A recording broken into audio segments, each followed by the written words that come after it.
Hotstar पे, वूट पे, जियो सिनेमा पे इतना सारा कंटेंट। ओ माय, देखो तो कब देखो, कैसे देखो, क्योंकि टाइम इतना कम है। ऐसी अगर आपकी हालत हो गई इतने सारे ओटीटी चैनल्स की सब कंटेंट देखना है, तो भाई मेरे चैनल पे सब की कहानी, भाई कुछ भी ले लो, लव सस्पेंस थ्रिलर, सब कहानियां मेरे जुबानी मेरे अंदाज में, वो भी कम समय में आपको ताजा ताजा मिलने वाली है। So like share and subscribe to my channel कभी यस कभी नो। हेलो दोस्तों, welcome back to my channel कभी यस कभी नो। माय डेमन नाम का जो नेटफ्लिक्स पे के पॉप ड्रामा आया है, इसका बहुत ही बेहतरीन love angle, suspense and demon है भाई उसमें। तो इसके ऑलरेडी एपिसोड्स मेरे चैनल पे आ चुके हैं, जिसका नाम है कभी यस कभी नो। इसका लिंक मैं आपको डिस्क्रिप्शन बॉक्स में दे दूंगी। तो अब देखते एक छोटा सा रिकैप कि अब तक क्या हुआ। तो भाई यहाँ पे जो हमारी बहुत ही स्टर्निंग ब्यूटीफुल दो ही है ना भाई, हमारी जो लीड एक्ट्रेस जो हीरोइन है वो पूरी वेब सीरीज की, उसकी शादी हो चुकी है डेमन के साथ, जिनका नाम है जंगवा। तो अब फिलहाल भाई उन्होंने ऐसा एग्रीमेंट कर लिया कि ज़माने को दिखाने के लिए ये शादी हो चुकी है, लेकिन उनको ये अंदर ही अंदर पता है कि शायद उनको एक दूसरे की तरफ थोड़ा मतलब प्यार वाली चीज़ें शुरू हो चुकी है। मतलब ये ऐसा होता है ना, शादी कर लो ज़माने को दिखाने के लिए, लेकिन भाई मतलब शादी के बाद प्यार हो सकता है। तो वैसे टाइप ऑफ फीलिंग उनको हो चुकी है शुरू। तो यहाँ पे उन दोनों को एक दूसरे की ज़रूरत है। जोंगवा एक बहुत बड़ी डेमन, जिनको दो ही की ज़रूरत है, क्योंकि उनके साथ ही रहने के बाद उनके जो डेमनिश जो भी मतलब पूरी पावर वापस आ जाती है। और दो ही के पीछे एक विलन पड़ा है भाई, वो उनकी जान पे मतलब 2 बार ऑलरेडी अटैक कर चुका है। जोंगवा जैसे तैसे करके उनको वहाँ पे बचा लिया है। तो उन दोनों को एक दूसरे की ज़रूरत है, इसलिए वो शादी कर लेते हैं। अब दो ही के पास मतलब वो सीईओ शायद बन जाएगी। तो अब देखते हैं आगे। तो यहाँ पे भाई वो दोनों एक दूसरे से मतलब थोड़ा मतलब ऐसे पूरे क्यूट सी प्यार से एक लव स्टोरी शुरू हो चुकी है। शादी के बाद प्यार हो जाता है, ऐसा वाला यहाँ पे फीलिंग आ चुका है। तो जैंगवा जो है भाई, उनके थोड़ा उनको ऐसा लगता है यार मैं एक डेमन हूँ, मतलब यार मैं कैसे प्यार में गिर सकता हूँ।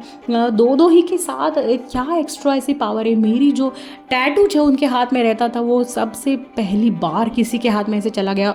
और उनकी जो पावर है, सुपर नेचुरल पावर, कुछ भी चीज़ किसी भी चुटकी में कर देने वाली पावर, भाई वो चली गई है। जब भी वो सिर्फ दो ही के साथ रहते हैं, अभी बस उनकी वो पावर एक्टिवेट रहती है। तो अब होता ऐसा है कि वो दोनों एक मतलब जो जंगवा है ना भाई, वो दो ही के घर पे शिफ्ट हो जाते हैं। और उनके जो दोस्त है जूसो हूँ भाई, वो मतलब एक बार ऐसे जंगवा को मिलते हैं और कहते हैं अगर तूने दो ही को कुछ भी किया, मतलब उसका दिल को ठेस पहुँचाई, तो मुझसे बुरा कोई नहीं होगा। लेकिन जब वो जंगवा को देखते हैं, तब थोड़ा सा उनको ऐसे एक अजीब सा फीलिंग आने लगता है। उनको लगता है यार ये बंदा ऐसा क्यों है, एग्जैक्टली क्या है। तो यहाँ पे कहानी कुछ मतलब यार, ये जो होता है ना डेमन, वो बस जैसे मैंने बोला था कि वो उनके पास ऐसी पावर होती है कि जो भी बहुत डेस्परेट नीड में एक बंदा होता है या बंदी होती है, उनके पास वो जाते हैं और उनके साथ वो डील करते हैं। डील ऐसी होती है कि 10 साल तुम्हें जो मतलब तुम्हारी जो भी ख्वाहिश है वो पूरी हो जाएगी। 10 साल वो ज़िंदगी तुम जियोगे, जो भी ख्वाहिश तुम्हें मिलने वाली है, लेकिन 10 साल के बाद मैं आऊँगा और तुम्हारी मौत हो जाएगी और तुम्हारी बाकी जो आफ्टर लाइफ है वो हेल में चली जाएगी। तो इस हिसाब से वो डेमन होते हैं। तो ऐसे कई सारे लोगों के साथ वो डील्स कर चुके हैं और बहुत सालों से वो जिए जा रहे हैं। और ऑन 200 ईयर्स उन्होंने कहा है कि वो जिए जा रहे हैं। तो यहाँ पे कुछ बातें वो दो ही को बताते हैं कि दो ही को ये तो पता चल जाता है कि उनके हाथ में जो क्रॉस है वही एक जो पावर उनको दिलाता है। और जब भी भाई मतलब यार जैंगवा जब भी उनके पास होते हैं तो उनकी पावर वापस आने लगती है। लेकिन जब अब उनकी शादी हो जाती है तो जैंगवा को कुछ सपने आने लगते हैं। तो उनकी ऐसे सपने वो दिखाए जाते हैं कि कोरियन एक पास्ट टेंस में जो कोरियन कल्चरल जो ड्रेसिंग है भाई, वैसे दिखाई जाती है। एंड सपने में भाई वो एक बहुत ही रईस खानदान का बंदा होता है और बहुत ही ज़्यादा होशियार होनहार होता है। और एक लड़की उनके सपने में आती रहती है, लेकिन उनका चेहरा उनको अब दिखाई नहीं देता है। ये सपने उनको अभी जस्ट शादी के बाद ही शुरू हो जाने लगते हैं। यहाँ पे भाई जब उनकी शादी हो जाती है तो वो अब लगता है मतलब जो जूसू की बेटा होता है नानो सुमिन भाई, उनको ऐसे लगता है कि अब सारी मेरी जो पावर है, मेरी जायदाद है, वो सब दो ही हड़प लेगी। क्योंकि जो उनकी मदर होती है जो जूचे सू होती है भाई, वो उन्होंने विल में ऐसे लिखा हुआ होता है कि सारी मेरी मौत के बाद मेरी सारी जायदाद और सारी चीज़ें दो ही को मिल जाए। तो इस वजह से अब वो पॉलिटिक्स खेलना शुरू कर देते हैं। तो यहाँ पे दो ही की शादी होने के बाद भाई जैसे बहुत सारे अटैक हो जाते हैं, वैसे ही एक अटैक उन पे होने वाला होता है। लेकिन अब उनको लगता है कि शायद दो ही पे अटैक करके कुछ फ़ायदा नहीं, पहले तो ये जो बंदा है ना जो हमेशा उनकी जान बचाने के लिए आ जाता है, उसको मारने की ज़रूरत है। तो अब जो विलन है ना भाई हमारे इस कहानी का, जो एक्चुअली एक दूसरे बंदे को चला रहा है, वो उसको कहता है कि दो ही को फ़िलहाल तुम बाजू में रख दो, हमेशा जो जाएंगे उनको बचाने आ जाते हैं, पहले हम उसको मार देते हैं, मतलब हमारा रास्ता साफ हो जाएगा। दो ही को अगर वो बचाने नहीं आएगा तो एक दिन ऐसा ज़रूर आएगा जब हम झट से उसको मार देंगे।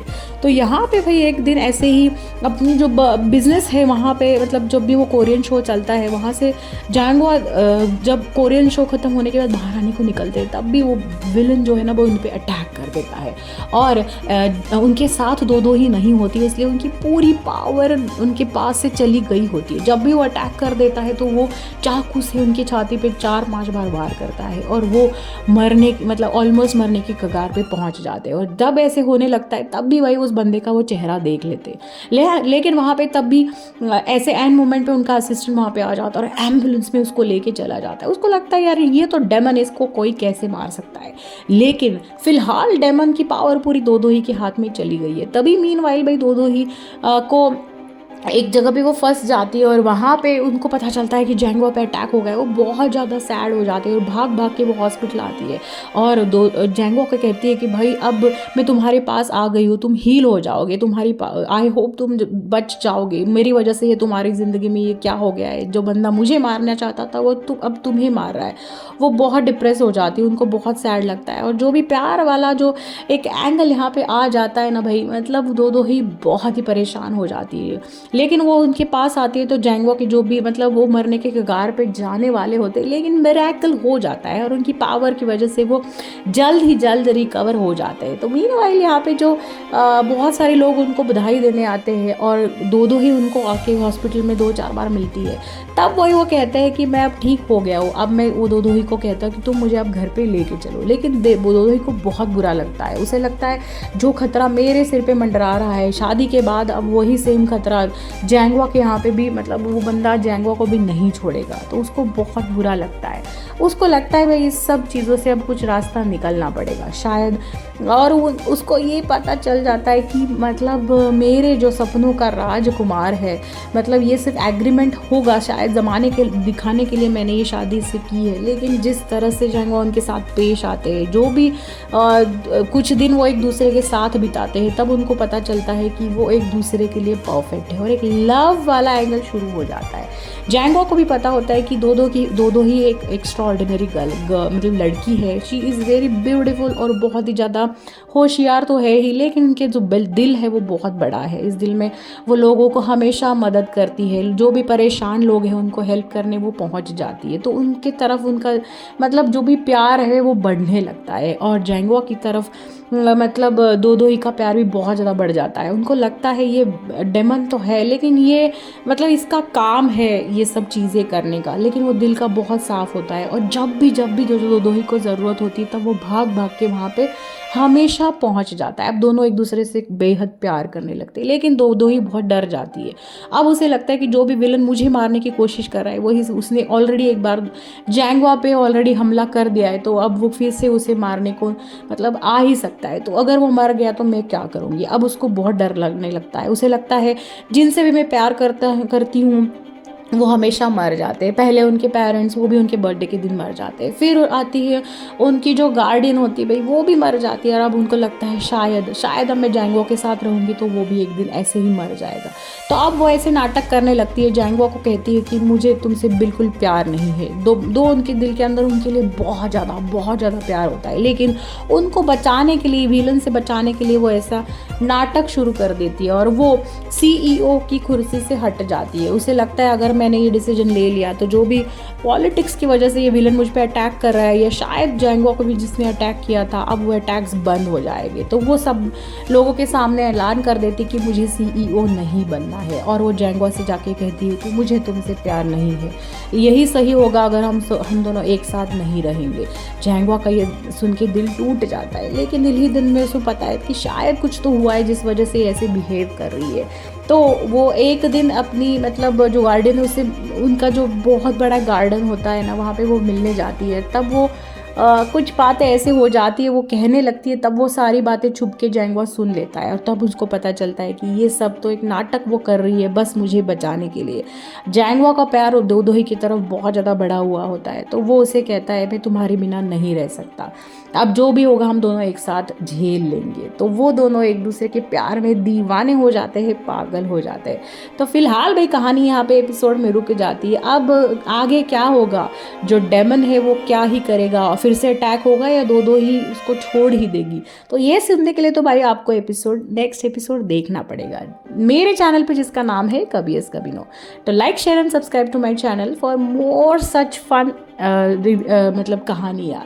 टिल देन एज यूजुअल बहुत सारी मूवीज देखें, एंजॉय कीजिए। Bye bye.